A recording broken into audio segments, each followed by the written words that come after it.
Our next inductee was a talented fighter who never had the opportunity to fight for the golden belt, but there was enough gold in his heart to make 10 championship belts. He was born in Alabama, also the birthplace of the great Joe Louis. Later, he and his family moved to Orlando. After receiving a pair of boxing gloves as a Christmas present, he decided that boxing was indeed going to be his life. He embarked on an amateur career that saw him win 82 of 97 bouts. He was confident and also a little bit cocky, which earned him the nickname, the Mouth of the South. He was trained by Florida Boxing Hall of Famer Jimmy Williams, and he was labeled a can't-miss prospect. He fought on a show in Orlando where Florida Boxing Hall of Famer Muhammad Ali was boxing an exhibition. Ali was so impressed with what he saw that he took the young man to dinner. Whether he was ready or not, he turned pro at the age of 15. He very much wanted to be a heavyweight, but his body had other ideas. He was forced to accept a career in the light heavyweight and cruiserweight divisions. He reeled off 23 straight wins before his first loss. He then decided he wanted to serve his country by joining the U.S. Marine Corps and also served as an assistant corps trainer. It was a typical move, as he spent the majority of his life giving to others and putting others ahead of himself. His final fight would come against the former light heavyweight champion of the world, Dwight Muhammad Qawi.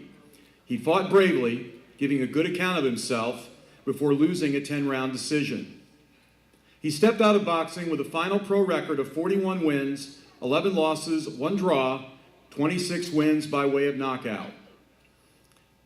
He fought several world champions and many times in the state of Florida.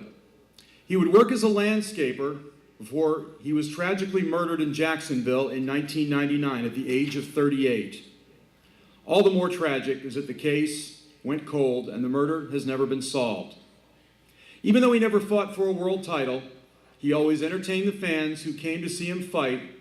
He was beloved by his family and friends and will always be remembered for his kindness and his giving to others who were less fortunate than him.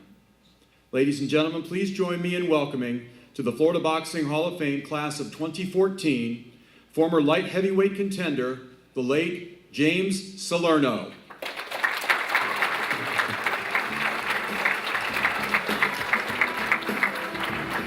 Accepting on behalf of James, his father Sal.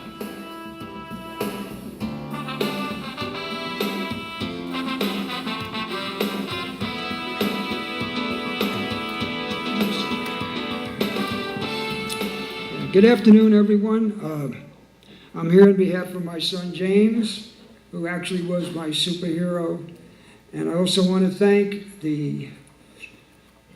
those, Kathy and Butch Flansburgh and Steve Canton, who really were the ones that pushed for my son to be in the Hall of Fame, which he really, truly deserved, not just as me being his dad.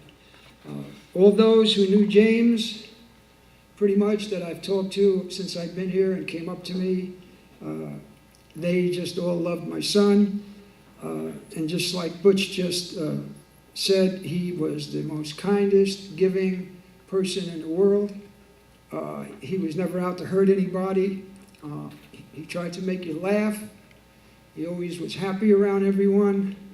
And a lot of this had to do with Jimmy Williams, his trainer, who made the fighter that he was. And all I want to say is that it was a great loss and a tragedy to lose my son. And again, I'm sure he's a guardian up there in heaven somewhere. Thank you.